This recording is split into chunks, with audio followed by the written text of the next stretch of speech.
La possibilité d'un tremblement de terre d'une ampleur considérable est observée, bien qu'un tel événement ne soit pas entretenu dans les régions voisines. Les projections indiquent la survenue de chocs sismiques d'intensité modérée à élevée, peut-être entre 6 et 9 degrés sur l'échelle de Richter, avec une plus grande probabilité de manifestation au Moyen-Orient, une région fréquemment sous-estimée dans ce contexte. Dans le même temps, un schéma récurrent de phénomènes météorologiques extrêmes tels que les grands ouragans, les tempêtes dévastatrices et les inondations généralisées, dont les effets sont déjà présents dans divers endroits mondiaux est évident. De tels événements climatiques ont provoqué des impacts significatifs, des inondations dans les métropoles européennes telles que Paris et Bruxelles à des épisodes de précipitations intenses au Royaume-Uni, exigeant l'adaptation continue par les sociétés affectées. Je m'appelle Linda G. Comanche, officiellement identifiée comme un membre enregistré de la nation Comanche, bien que mes proches préfèrent la dénomination indigène au détriment du terme indien, pour des raisons de précision culturelle. C'est avec satisfaction que je reprends ma participation à cet espace, conformément à l'invitation renouvelée, motivée par le nombre important de demandes reçues, qui m'honore profondément. Le scénario actuel est nettement instable, et je suis disponible pour clarifier les doutes des téléspectateurs ou renforcer les aspects critiques liés à la conjoncture globale. Il est pertinent de souligner que, tout au long de cette année, la formation d'ouragans d'intensité expressive est attendue, avec des trajectoires qui devraient particulièrement affecter la région sud-est des États-Unis, en mettant l'accent sur Florida, en particulier dans sa partie sud, ainsi que les zones côtières adjacentes. Il n'est pas non plus rejeté la possibilité d'un impact significatif sur le Mexique et la moitié sud de l'État de Californie. Bien que de tels événements ne configurent pas nécessairement des catastrophes de proportions apocalyptiques, leur récidive génère un effet cumulatif de l'usure, aggravant le sentiment d'incertitude déjà présent dans la population américaine. Quant au tremblement sismique, il est réitéré que si un événement de magnitude pertinent est prévu, son emplacement le plus probable est en dehors du territoire national, avec une incidence plus élevée dans les régions du Moyen-Orient. Les schémas climatiques actuels, à leur tour, démontrent déjà leur force destructrice à travers des tornades fréquentes, des tempêtes intenses et des inondations qui ont récolté des communautés entières. La capacité humaine de résilience et d'innovation leur a permis de les atténuer, même si le chemin à parcourir reste difficile. Dans ce contexte, la priorité immédiate se concentre sur la préservation de la vie de famille et le maintien d'une posture basée sur la foi, même face aux adversités. Tout au long de ma carrière, j'ai vécu avec un état permanent d'anxiété, aggravé par un environnement familial hostile, marqué par la figure d'un père de tempérament explosif. La peur de faire des erreurs, que ce soit dans les mots ou les actions, m'accompagne pendant des années jusqu'à ce qu'un diagnostic de cancer ait imposé une revue radicale de mes croyances. Au milieu du désespoir, j'ai fourni avis, recevant comme réponse une déclaration paradoxale, « La mort n'existe pas ». Une telle déclaration, initialement intrigante, a eu un sens à la lumière de mon expérience d'infirmière, lorsque j'ai été témoin de la transition des esprits et de la communication avec des entités au-delà du plan physique. Cette constatation, cette existence transcende la matérialité, je me suis allongé pour donner mon essence à une force plus élevée, qui fait pleinement confiance à son objectif. À l'époque, mes enfants étaient encore des enfants et la perspective de les abandonner a intensifié ma souffrance. Cependant, en acceptant que tout serait résolu comme le destin du destin, j'ai vécu une transformation profonde. Une énergie écrasante a parcouru mon être, générant un état d'hyperlucidité qui a persisté pendant des jours. L'arôme terreux dans mes mains, interprété par des traditions indigènes compétentes comme un signe de guérison spontanée, a suivi un sentiment de connexion cosmique. Alors qu'il traversait un rail isolé, loin des routes ou des agglomérations, une rafale inexplicable de vent est descendue sur moi, accompagnée d'un bruit similaire à un tremblement tellurique, comme si une présence colossale se manifestait. Une voix résonnait dans mon esprit, « Que votre volonté soit faite ». Cet épisode a marqué le début d'une existence libre de peur, un cadeau aussi précieux que sa propre rémission. De la maladie. Actuellement, en recevant des milliers de messages d'individus tourmentés par l'incertitude, je cherche à transmettre la sérénité, comme indiqué par les entités spirituelles qui me guident. Bien que l'analyse des événements contemporains puisse exacerber l'appréhension collective, mon objectif réside dans l'atténuation de telles peurs, réaffirmant que la réalité est malléable par la conscience. Même face aux crises politiques ou climatiques, il est possible de moduler notre perception, cultivant un environnement d'équilibre vibratoire. La solidarité mondiale, illustrée par les prières dédiées aux nations de conflit, comme l'Ukraine, démontre que la compassion peut neutraliser les forces de la discorde. Ceux qui diffusent le mal récolteront bientôt les conséquences de leurs actions. L'absence de peur représentait une révolution dans mon existence.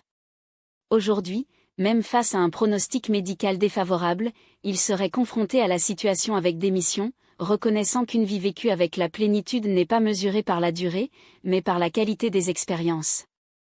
La peur, autrefois omniprésente, a été révélée un fardeau inutile.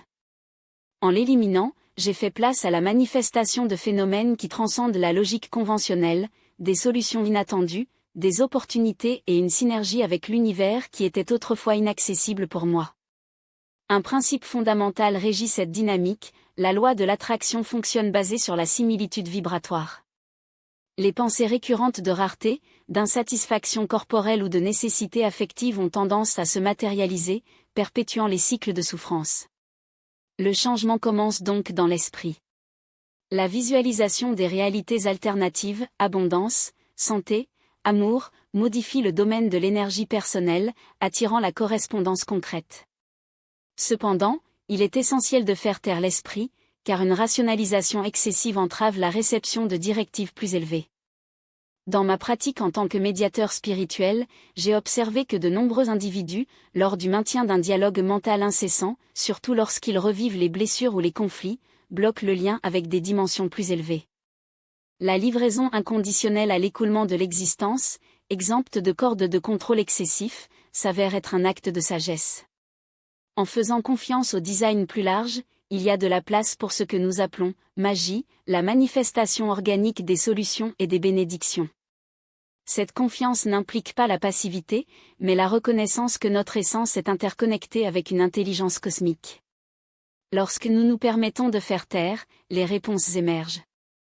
L'immobilité intérieure n'est donc pas un luxe, mais une nécessité pour ceux qui cherchent à transcender les limites de l'expérience humaine.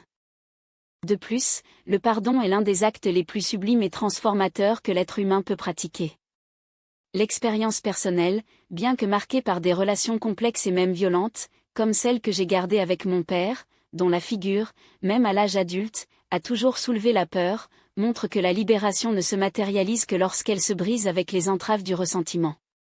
En prononçant, après sa mort, les mots « Père, je vous pardonne », ce n'était pas un acquittement de ses actions, mais d'une reconnaissance que dans sa limitation humaine, il a agi selon sa compréhension déformée de l'amour et de la responsabilité.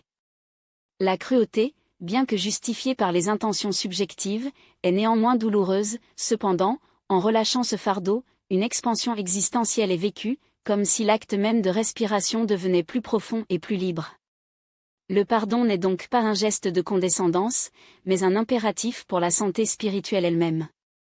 Il y a souvent des individus piégés dans des cycles de haine, remettant en question le sort de ceux qui les ont provoqués, qu'il y aura une justice divine ou une punition éternelle. Cette obsession de la rétribution, illustrée même dans les discours politiques polarisés, révèle une blessure déshabillée. Pendant un certain temps, dans mon propre travail, je m'ai permis de succomber à cette dynamique, en utilisant des termes désobligeants pour des personnalités publiques dont la conduite jugeait répréhensible. Cependant, les directives reçues, laissez-nous, ont souligné une plus grande vérité, la justice cosmique opère au-delà de nos interventions immédiates. Chaque action génère sa propre répercussion karmique, et une impunité apparente est, en fait, l'accumulation d'une dette qui sera inévitablement facturée. Dans ce contexte, la conjoncture politique actuelle aux États-Unis sert d'illustration paradigmatique. La piste. Il est venu de certains dirigeants, marqués par des décisions qui nuisent aux principes éthiques et constitutionnels, ne passeront pas indemnes. Les structures de pouvoir, bien que momentanément stables, révèlent des fractures internes, des alliances basées sur des intérêts parasites, tels que l'influence supposée des acteurs secondaires manipulant les décisions stratégiques, accélèrent uniquement le processus d'effondrement. Dans un avenir proche, un scénario analogue au jugement de Nuremberg est aperçu, dans lequel chacun impliqué sera appelé à être responsable. Même des institutions apparemment intouchables, comme la Cour suprême, sont confrontées à des tensions internes. L'insatisfaction des juges en tant que Roberts face aux abus de l'autorité est un signe que l'équilibre sera rétabli, bien que progressivement. En ce qui concerne les tentatives de renversement des droits fondamentaux, telles que la proposition d'éliminer le jus de Soli, il se heurte à des limites juridiques et morales non transponables. La composition actuelle de la Cour, bien que divisée, surprend en révélant des adhérences inattendues à la littéralité constitutionnelle, comme dans le cas de la juge Amy Coney Barrett, dont l'interprétation, bien que bronzée par les influences personnelles, a été plus alignée sur le texte juridique que les agendas idéologiques. Cette dynamique suggère que même au milieu de la turbulence, il existe des mécanismes d'auto-recommandation en fonctionnement.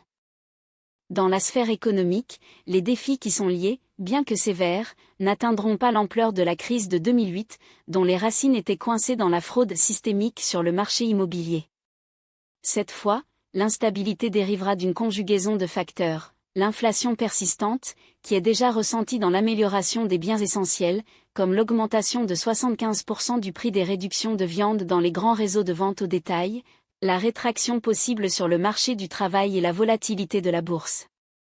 Il est recommandé, dans ce scénario, pas de la spéculation, mais de la résilience, une position d'attente stratégique, ancrée dans la compréhension que les cycles économiques, bien que douloureux, sont transitoires. Dans le même temps, nous regarderons une reconfiguration des habitudes de consommation, motivée par la rareté.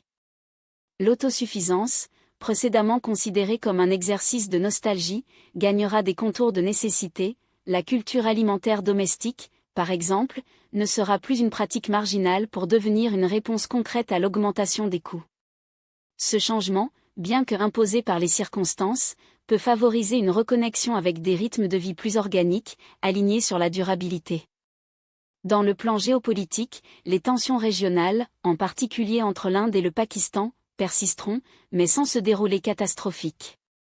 Les conflits, bien que récurrents, suivent un schéma d'escalade suivi par un retournement, comme si une force invisible contenait son potentiel destructeur. Ce qui est annoncé, en fait, est une crise de nature distincte, écologique et financière, aggravée par la négligence historique par rapport au changement climatique. Des phénomènes météorologiques extrêmement fréquents exacerberont les inégalités et la presse des économies mondiales, révélant la fragilité d'un système qui privilégie le profit immédiat sur l'équilibre environnemental. Fait intéressant, même au milieu du chaos, des signes de résilience cosmique émergent. Des études récentes indiquent l'existence de bactéries marines capables de décomposer des déchets radioactifs, tels que ceux résultant de la catastrophe de Fukushima, un rappel que la nature, dans sa sagesse, développe des mécanismes d'auto-rapport.